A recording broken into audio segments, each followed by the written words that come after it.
Sex is not simply a biological function, nor can it be reduced to mere physical instinct.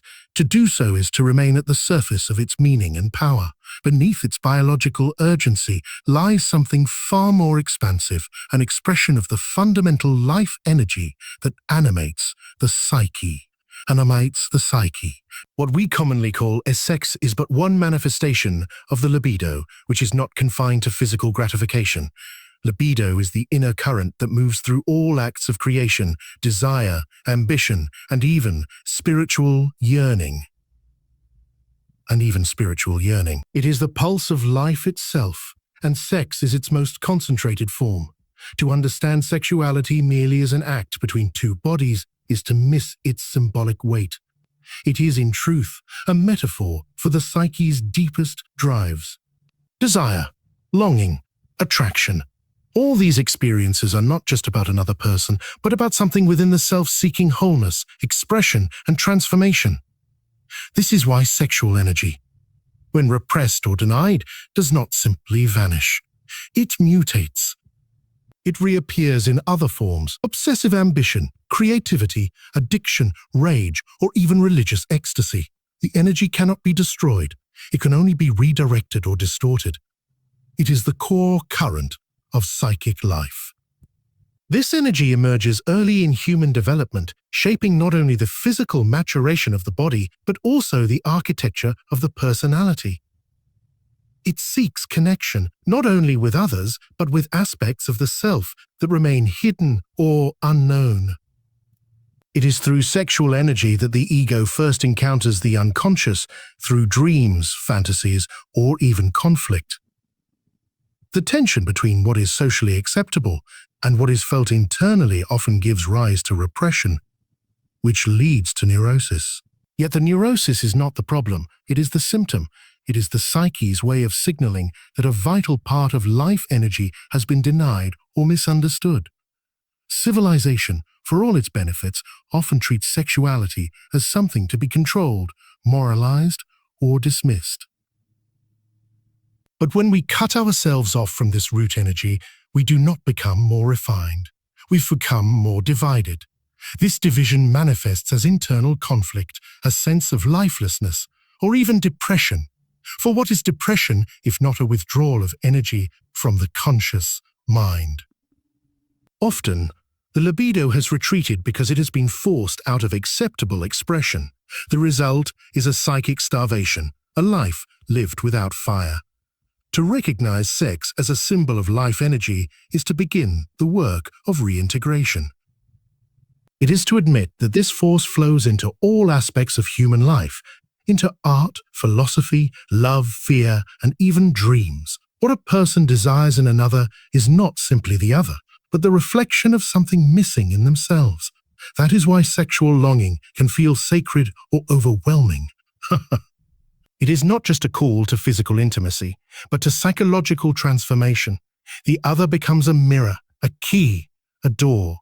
One must look beyond the surface of desire to ask, what is this energy seeking? Where is it trying to lead me? The answers are rarely about the object of desire. More often, they point inward, toward forgotten parts of the self, toward repressed potentials, unlived lives, or unspoken truths. Sexuality, in this symbolic light, not toward pleasure alone, but toward the integration of the fragmented self. It is not merely about union with another, but about the restoration of an inner balance that has been lost. When sexual energy flows freely, not recklessly, but consciously, it becomes the very thing that gives color, meaning, and momentum to existence. It is the secret fire, the hidden architect of the soul's evolution, and the vital language through which the unconscious speaks. The conscious mind prides itself on order, morality, and control. It constructs identities, obeys rules, and strives for coherence in a world filled with chaos. But beneath this cultivated surface lies another world, one far older, more instinctual, and less rational, the unconscious. It is here that the desires we do not speak of, the thoughts we find unacceptable, and the feelings we cannot tolerate are pushed away. Yet repression does not equal annihilation. What is buried within the unconscious does not die. It waits. It simmers beneath the surface, feeding off the psychic energy it is denied, growing in symbolic complexity and emotional intensity. Desire, especially sexual desire, is often the first element to be repressed. From an early age, the individual is taught to divide experience into acceptable and unacceptable categories. Those instincts that contradict social norms, familial expectations, or personal ideals are cast into the unconscious, but repression is not resolution. The desire does not disappear. It becomes shadow, alive, autonomous, and subtly active in shaping one's life from the background. It influences dreams, fantasies, slips of the tongue, irrational fears, and sudden attractions. The more powerful the repression, the more distorted its return. The unconscious does not speak in the language of logic. It speaks in symbols, images, and emotional intensities. A repressed sexual desire may not return to consciousness as a thought, but as a nightmare, an addiction, or an inexplicable obsession. A seemingly harmless interaction may carry the emotional charge of a long-buried longing. People often say, "I don't know why I did that," or "I just couldn't help myself." These are moments when the unconscious breaks through, reminding the ego that it does not hold full dominion over the psyche. What the ego denies, the unconscious preserves. This dynamic tension between repression and return is the source of much psychological suffering. Many anxieties, compulsions, and mood disorders are not random dysfunctions, but expressions of the unconscious attempting to make its content known. The psyche is not content with division. It wants wholeness, and to become whole, one must confront what has been repressed. This confrontation is rarely comfortable.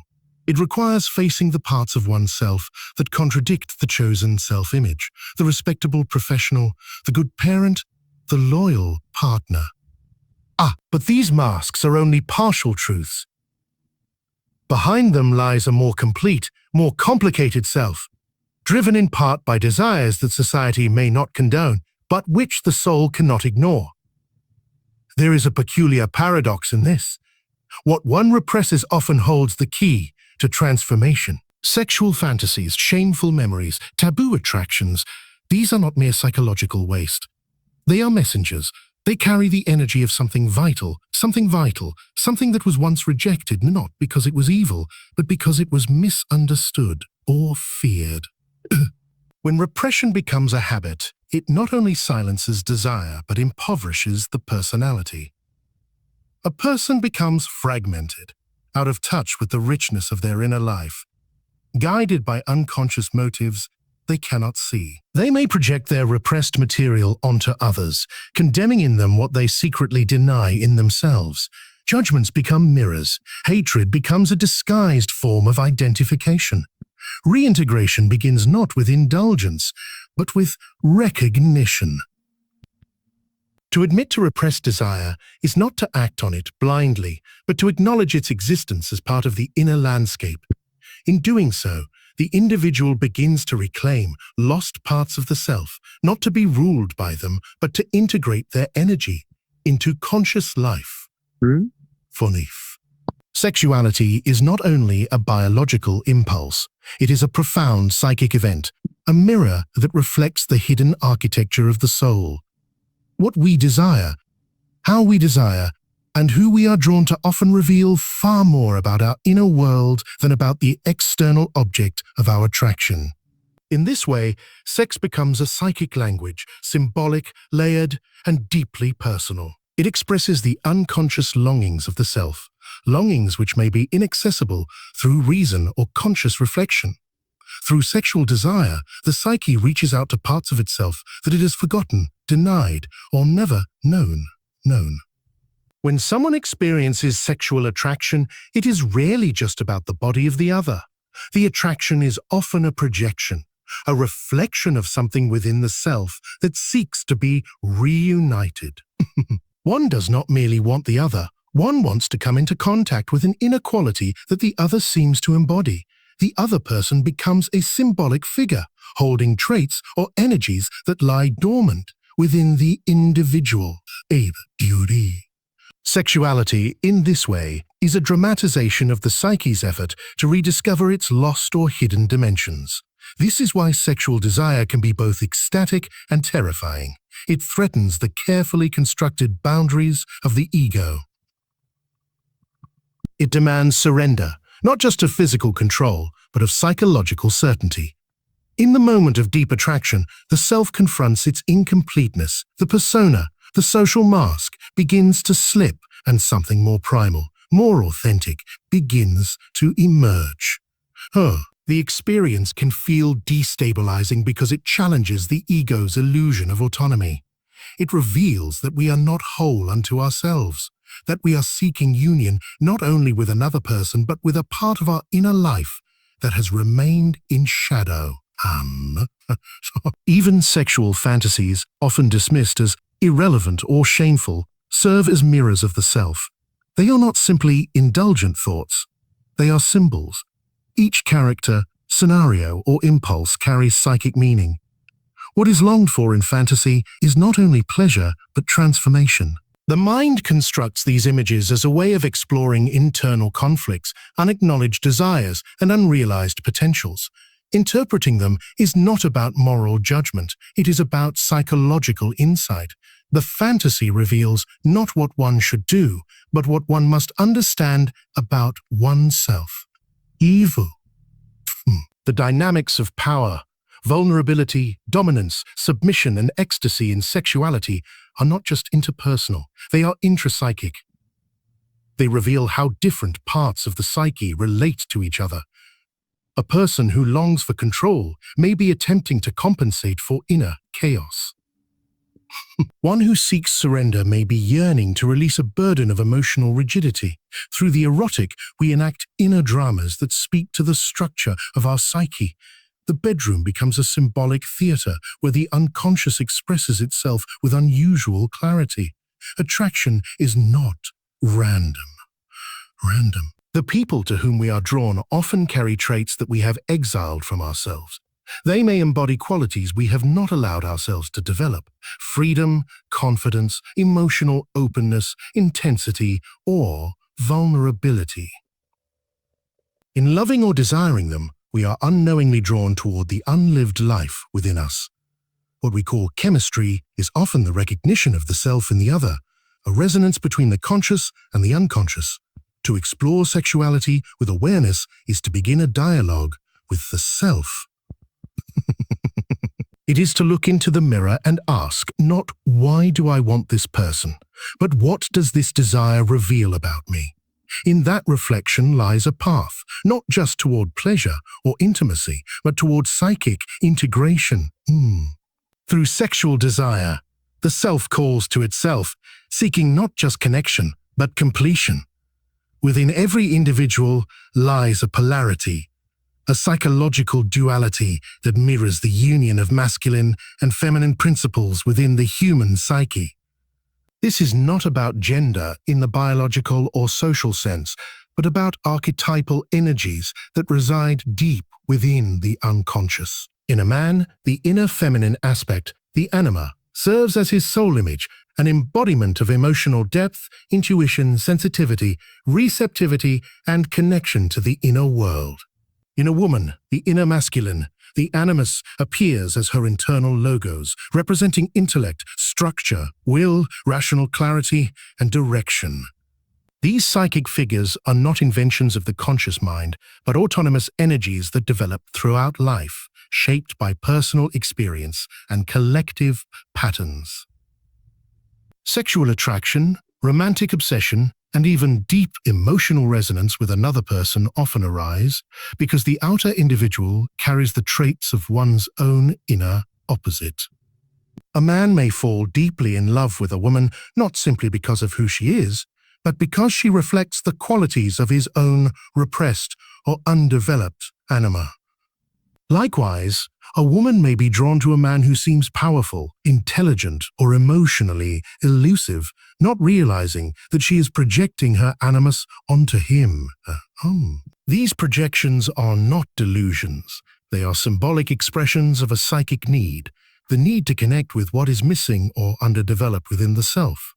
The anima or animus is often first encountered through infatuation or erotic longing.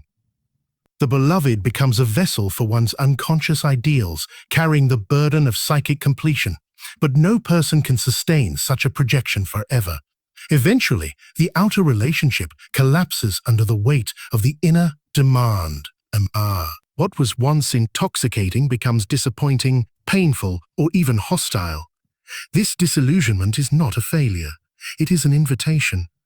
It marks the turning point where the individual must reclaim the projected qualities and begin the difficult task of internal integration.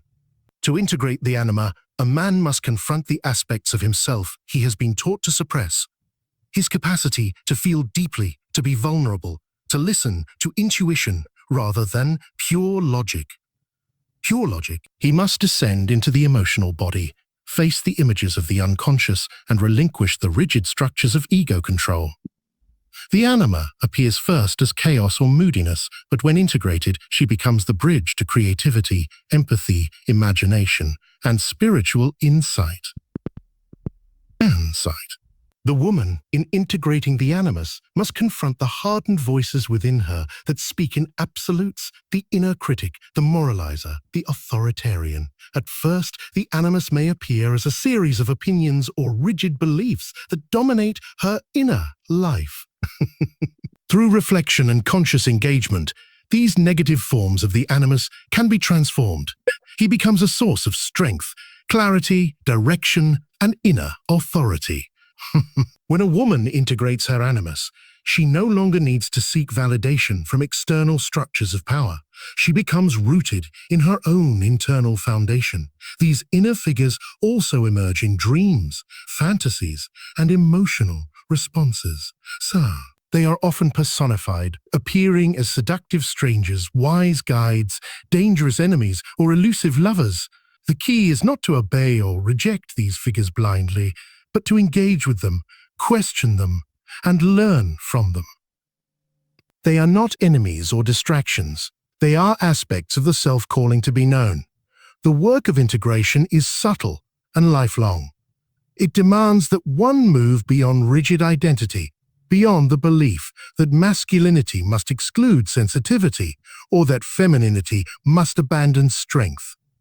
Through this inner reconciliation, the psyche begins to move toward wholeness.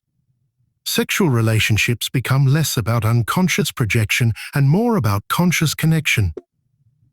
One no longer seeks the other to complete them, but to reflect and refine what is already being awakened within. The journey toward self-knowledge does not begin in the heavens or the intellect. It begins in the body. The body is not merely flesh and bone. It is the living container of instincts, emotions, drives, and forgotten truths. It holds the primal codes of our evolution and the buried voices of our earliest experiences. Within it lives the shadow, the hidden, denied, and repressed aspects of the psyche that the conscious self refuses to recognize. And central among these buried forces is sexuality, raw and undomesticated. Many people attempt to begin the path of self-discovery through the intellect, seeking clarity through philosophy, reading, or abstract reflection. But the shadow is not accessed through thought alone. It must be felt, sensed in the tension of the muscles, the heat of desire, the knot in the stomach, the weight of shame. The instincts speak in physical language, not conceptual terms, and sexuality, being one of the most primal instincts, often becomes the place where shadow energy is stored. The parts of ourselves we are too afraid, too ashamed, or too civilized to express are not erased. They retreat into the body and become the unconscious. In this way, sexual energy becomes more than physical. It becomes symbolic. It carries the emotional weight of what is unlived, unsaid, and unresolved. For many, early messages around sexuality are fused with guilt, secrecy, or confusion. These early emotional imprints form a bodily memory. As adults, one may feel sexual inhibition, anxiety, or compulsion without understanding why. These symptoms are not personal failings. They are the body's attempt to express psychic conflict. The repression of sexual energy does not bring peace. It fractures the psyche and creates distance from one's own vitality. The body, when ignored, becomes a site of rebellion. It may act out through illness, compulsions, addiction, or chronic tension. These are not random dysfunctions but coded messages. The libido, when blocked from its natural expression, seeks alternative routes. It may manifest as artistic intensity, excessive workaholism, or spiritual escapism. Yet no substitute fully satisfies, because the root instinct, the biological and symbolic impulse toward connection, union, and pleasure has not been consciously acknowledged. Shadow work is the process of making the unconscious conscious, and it cannot bypass the body. One must listen to the subtle language of sensation, the feeling of contraction when certain subjects arise, the heat that accompanies forbidden fantasies, the chill of moral condemnation when desire contradicts belief. These are the portals to shadow. To observe them without judgment is to begin the work of reintegration. Many of the traits one rejects in others, aggression, vulnerability, sensuality, neediness, are qualities one has rejected in the self. These traits are first experienced physically, often before they are ever named. 2. By the time they are morally labeled as abadas or as shameful, they have already been cast out of the conscious personality and forced into the shadow. The path toward healing requires re-entering the body and facing what has been exiled, to feel desire and not turn away. To acknowledge fear without masking it with control. To meet one's own rage, sadness, or longing not as an enemy, but as a neglected truth. The cultural tendency to split spirit and body, soul and instinct only deepens the divide within the self. True psychological growth requires a descent, a return to the instinctual base, where sexuality lives alongside aggression, hunger, creativity, and power. The goal is not to indulge every impulse, but to recognize it, understand its source, and find a meaningful relationship with it. The unconscious does not demand purity, it demands honesty, and the body is the first place this honesty must be practiced. It is the ground where repressed energies are stored, and the field where shadow work first takes root. Sex, in its most conscious form, is not merely an act between two people, it is a ritual of transformation. Beneath the surface of physical intimacy lies a deeper psychological and symbolic process, one that mirrors the ancient language of alchemy. What alchemists once sought in their hidden laboratories, the union of opposites, the transmutation of base matter into gold, is echoed in the erotic encounter. Here, two separate beings come together in vulnerability, desire, and surrender, enacting not only a physical exchange, but a psychic one. In this way, sexual union becomes an outward expression of the soul's inner longing for wholeness. At the psychological level, every person is composed of conflicting elements, masculine and feminine, conscious and unconscious, instinct and spirit. These opposites are rarely in harmony. Most individuals live divided lives, with some parts of themselves denied, repressed, or projected onto others. The desire for union with another often arises from this internal split. The other appears to carry what one lacks: emotional depth, power, sensuality, mystery, strength.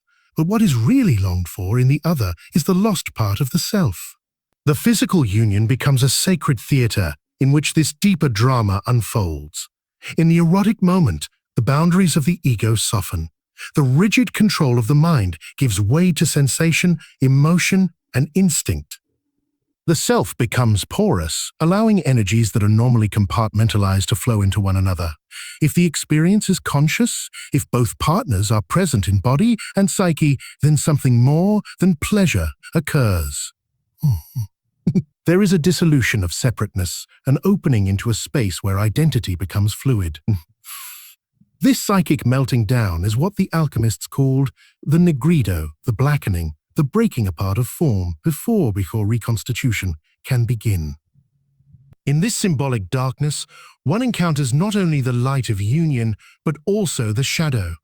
Sexual intimacy reveals vulnerability, fear, insecurity, the hunger to be seen, the terror of rejection, and the longing for transcendence. These are not interruptions of the erotic, they are its essence. To meet another in the sexual space is to meet the self in a heightened, mirrored form. The lover becomes a vessel through which the unconscious communicates.